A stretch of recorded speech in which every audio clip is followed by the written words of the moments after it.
Hey kiddos, in this video I'm going to be finishing The Magic Tree House, number 29, Christmas in Camelot.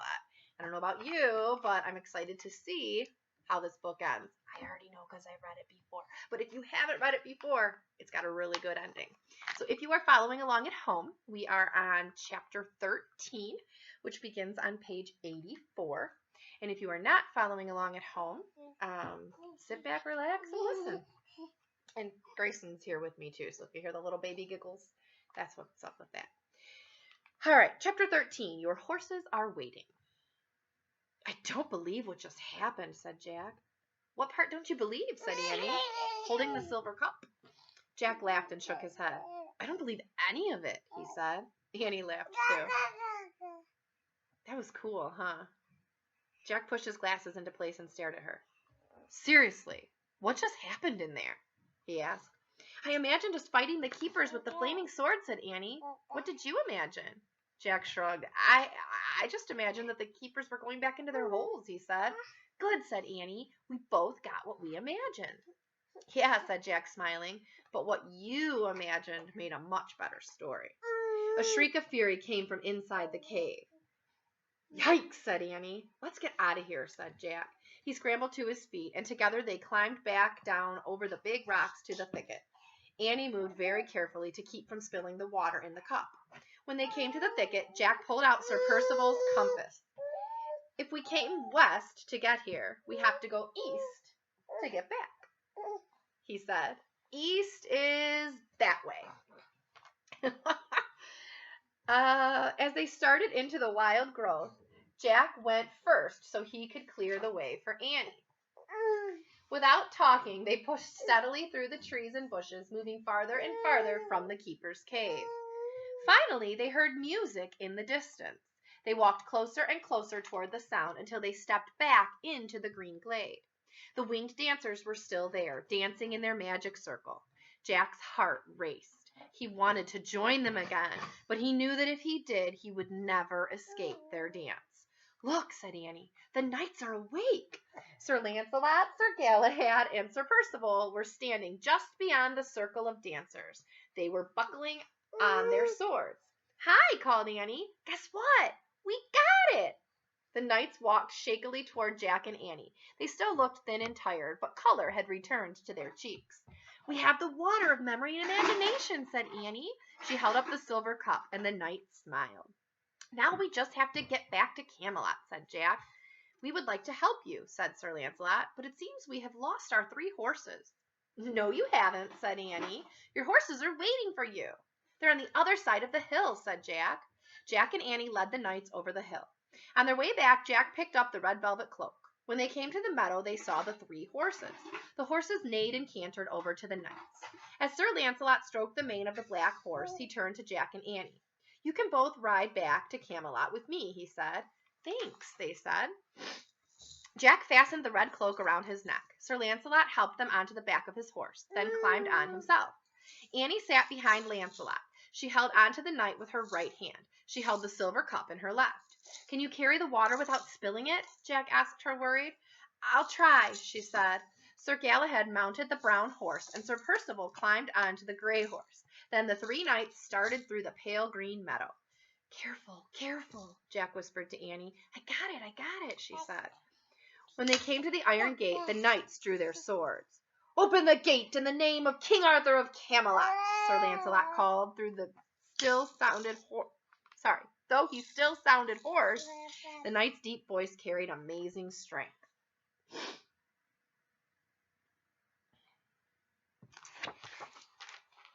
The iron gate slowly swung open. Sir Lancelot urged his horse onward. The guards watched silently as the knights passed by them and started across the bridge. The 3 horses trode in single file over the wooden planks. Again, Jack was amazed by the difference between this world and the other world. Here it was dark and freezing and foggy. The red cloak flapped in the bitter wind. As the horses stepped off the bridge, they each neighed loudly. Oh, wow, whispered Annie. Standing high on a rock in a swirl of fog was the white stag. Chapter 14, Return. The 3 knights gazed in wonder at the white stag. Here, take this, Annie said to Jack. She handed him the silver cup. Then she slipped off the back of Lancelot's horse and ran to the stag. Thanks for coming for us, she cried, throwing her arms around his neck. The three knights looked at Jack. That's the white stag, said Jack. He brought us here. Are you wizards? Sir Percival asked in a hushed voice. No, just ordinary kids, said Jack. But I know he's magic. We got here from Camelot in no time at all. I guess he's come to take us back. Then you must go with him, said Sir Lancelot. You will have a much faster journey, I can assure you. Sir Lancelot held the silver cup as Jack slipped down from the black horse. Then Jack took the cup and carefully climbed onto the back of the stag behind Annie. He held the cup with both hands as the stag stood up. Tell King Arthur we will return to Camelot before the first night of the new year, said Sir Lancelot. Farewell, Jack and Annie, said Sir Galahad. Godspeed, said Sir Percival. Same to you, said Annie. Have a safe trip, said Jack. The knights solemnly bowed. The white stag blew out a puff of frosty air, and then he started down the mountainside. When the stag came to the base of the mountain, he took off again like a white comet. The red cloak billowed around Jack and Annie, keeping them warm and safe. The stag dashed across the wintry fields. He ran past quiet stables and thatched huts. He ran past flocks of sheep and herds of goats asleep in the meadows. He leapt over frozen streams and stone walls and hedgerows.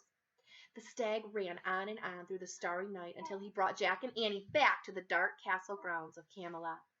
He walked over the frozen grass of the outer courtyard. He came to a halt near the grove below the treehouse. He knelt in the grass, and Jack and Annie climbed off of his back. Miraculously, the silver cup still brimmed with water from the cauldron. Not a drop had spilled out. We'd better leave the cloak here, said Jack, so I don't trip on it. Jack carefully set the cup on the ground. Annie helped him unbutton the red velvet cloak from around his neck. Then she draped it over the stag's back. To keep you safe and warm, she whispered to him, and thanks for everything. Yeah, thanks, said Jack. Goodbye. The white stag stared at them with his mysterious amber eyes. He nodded once again. Then he turned and headed into the darkness. Jack picked up the cup. Come on, he said. He started walking quickly through the outer courtyard. Careful, careful, said Annie. I got it, said Jack. They crossed the drawbridge to the inner courtyard of the castle. Then they pushed open the giant arched doors. The great hall was just as they had left it. Dimly lit and freezing cold. King Arthur, Queen Guinevere, and the Knights of the Round Table and Morgan Le Fay were all still frozen and silent. What do we do now? Said Jack. Let's try putting a drop of water on each of them. Morgan first, said Annie. Okay, said Jack, come on. Holding his breath and keeping his eyes on the cup, Jack walked carefully toward the round table. There's a picture of Morgan and King Arthur frozen. Suddenly, Jack's left foot stepped on the shoelace of his right sneaker, and he stumbled. Jack! Yelled Annie. Jack tried to regain his balance, but it was too late. As he fell to the floor, the silver cup slipped from his hands. Oh no. Chapter 15, Christmas Magic. Jack and Annie watched in horror as the water from the cup splashed over the stone floor. It trickled into the cracks between the stones and disappeared. Jack scrambled to the cup. He picked it up, but it was completely empty. Oh no, Jack moaned. He sat back and put his head in his hands. Camelot will never wake up now, he thought. The legend will end forever. Jack, said Annie, look. Jack raised his head. He pushed his glasses into place. A golden cloud was rising from the cracks between the stones of the floor. The cloud spread quickly throughout the great hall, filling the room with wonderful smells, the scent of cedar smoke and evergreen and roses and almonds. The cloud rose up and wafted out through the upper windows of the hall. Suddenly, a white dove flew through one of the windows. It soared across the dark room like a bright light, and then it swooped back out into the night.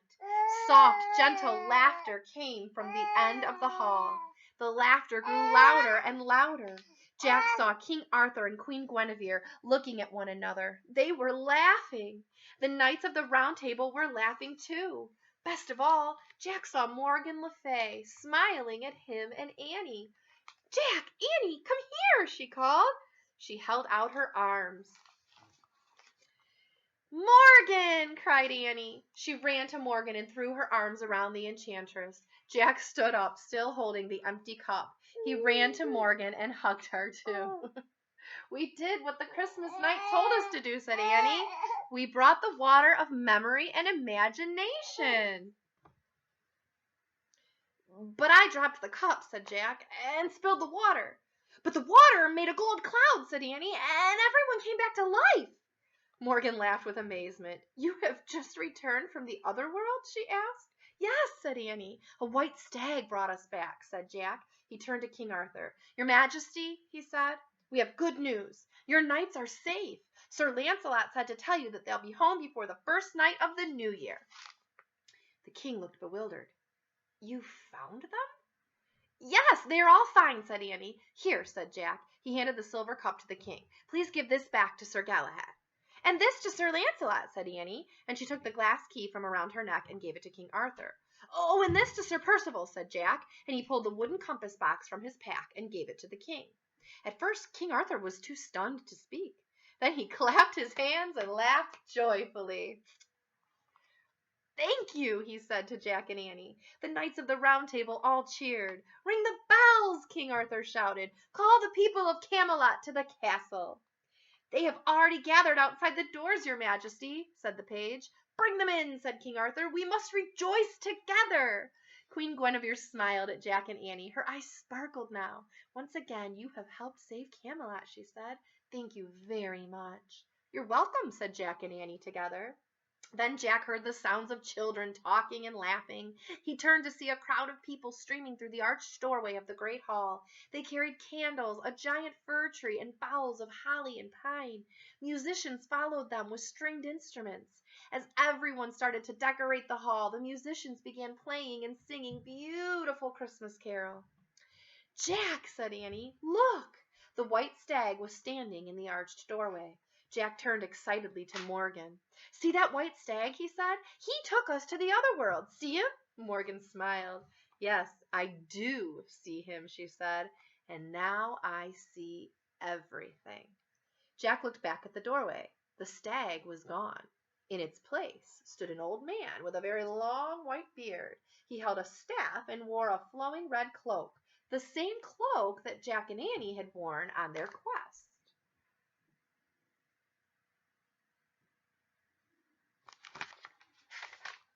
"Who's that?" Jack asked. "That is Merlin the magician," said Morgan. "It was Merlin who invited you here. I see that now." "Merlin?" said Jack. "He sent us the royal invitation?" "Yes," said Morgan. "Then he put the rest of us under a spell, and he carried you to the other world." "No," said Annie. "The Christmas night put you under the spell." "And the white stag carried us to the other world," said Jack. Morgan smiled. "Merlin was both the Christmas night and the white stag," she said. "Remember, he's a magician, not a mortal. He can change his shape whenever he wishes." "Oh, wow," whispered Annie. "Why did Merlin do these things?" asked Jack. "Merlin was angry when King Arthur banished magic from Camelot," said Morgan. "I see now he finally took matters into his own hands." "How?" said Jack. "He knew King Arthur would send no more knights to the other world for the water of memory and imagination," said Morgan. "So I assume he brought you to Camelot hoping that you would offer to go instead." "Why did he want us to go?" asked Annie. "Merlin has often heard my tales of your adventures in the treehouse," said Morgan. "He knows you both have a great desire to fight for the good, and he knows that you use your gift of imagination very well. Those are two special qualities needed to succeed in any quest." Jack and Annie looked back at Merlin. From across the room, the white-bearded magician smiled at them. He raised his staff, and then he slipped out the door. Jack looked around the great hall. All the candles and torches were lit. A fire blazed in the hearth. The musicians were playing. Everyone was singing. The room glowed with warm firelight and rosy faces. At last, Christmas in Camelot was just as Jack had imagined it would be. The spell of the dark wizard had been broken, and the great hall was filled with beauty and love and joy and light. Chapter 16. Welcome Home. "Wake up, Jack," said Annie. Jack opened his eyes. He was lying in the dark on the wooden floor of the treehouse. Through the window he saw the cloudy sky above the Frog Creek woods. "Time to go home," said Annie. Oh, I must have fallen asleep, said Jack. I had the most incredible dream. I dreamt that we went to Camelot and it was Christmas and Merlin. That wasn't a dream, said Annie. It was real. You fell asleep at the round table during the party and King Arthur carried you to the treehouse and I made the wish for us to come home. Jack sat up. Seriously? He whispered. Seriously, she said. Jack, Annie, their mom called in the distance. Coming, Annie shouted out the treehouse window. She turned to Jack. Let's go. I mean, seriously? That really happened? Jack asked Annie again. Yes, really, she said. She held up the royal invitation. See? Proof. Oh, yeah, he whispered. This time the letter M stood for Merlin. Not Morgan, said Annie. Jack smiled. Thanks, Merlin, he said softly. Jack picked up his backpack, and then he and Annie started down the rope ladder and headed home. As they walked through the deep December twilight, snowflakes started to fall. By the time they left the woods and headed down their street, snow was swirling everywhere. Ahead, they could see their house glowing with lamplight. Their mom was waiting on the front porch. Hi, Mom, said Annie. Hi, Mom, said Jack. Hi, kids. Did you have a good day? She asked. Yeah, said Jack. Pretty good, said Annie. Yeah, said Jack. Pretty good, said Annie. I'm glad, said their mom. Welcome home. She held the door open, and Jack and Annie slipped inside. Their house felt extra warm and cozy. Good smells came from the kitchen. Jack and Annie took off their snow-covered jackets and headed up the stairs. In the hallway, Annie turned to Jack. Merry Christmas, she said simply. Merry Christmas, he said. Annie slipped into her room and Jack into his. Jack closed his door and sat on the bed. He took his notebook out of his pack and opened it up. His spirits sank. Except for the 3 rhymes, he had taken no notes on their journey. Not one. Exhausted, Jack lay back in his bed. He squeezed his eyes shut and tried to remember the details of their adventures in Camelot and the other world.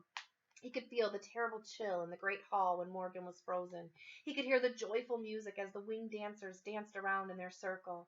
He could taste the sweet, bitter, spicy taste of the water of memory and imagination. Jack sat up. All at once, he felt very awake. He turned to a clean page in his notebook. He grabbed his pencil and he wrote. It all started when we saw the white dove in the twilight. Using his memory and his imagination, Jack kept writing, doing his part to keep the legend of King Arthur and the Knights of the Round Table, Merlin and Morgan Le Fay, alive. As the snow swirled outside his window, Jack wrote and wrote and wrote, and he didn't stop writing until he had written down the whole story, his story, of their Christmas in Camelot.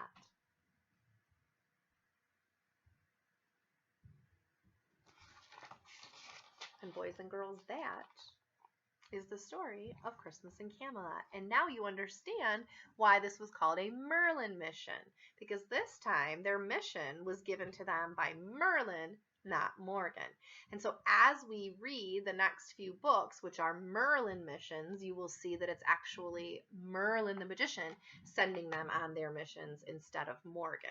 So this was book number 29. So I've got all my books here. I brought them home so that I would be able to keep reading to you. So next week we will read Haunted Castle on Hallows Eve. And this one is also a Merlin mission.